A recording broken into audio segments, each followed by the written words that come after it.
हाँ जी, ये रॉ के ऊपर जो लगी हुई है इसको ज़बर कहते हैं। रॉ के ऊपर ज़बर हो या रॉ के ऊपर पेश हो, उस रॉ को मोटा करके पढ़ते हैं। अगर रॉ के नीचे ज़ेर हो तो उस रॉ को बारीक करके पढ़ते हैं। ठीक हो गया।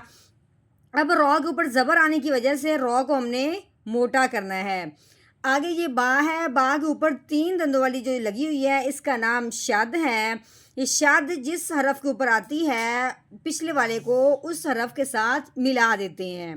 ठीक हो गया।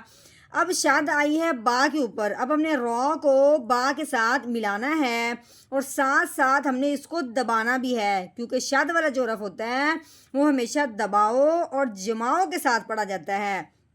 अब हमने रॉ को बा के साथ मिलाना है, रॉ को मोटा करना है, रॉ को बा के साथ मिलाने के साथ साथ बा को दबाना भी है। तो कैसे मिलाएंगे? रॉबा ज़बर रॉब, रॉ मोटी भी हुई, रॉ को बा के साथ मिलाया भी और इसको दबाया भी, रॉब। अब बा के ऊपर ज़बर लगी हुई है, बा ज़बर बा, रॉब बा। ठीक हो गया।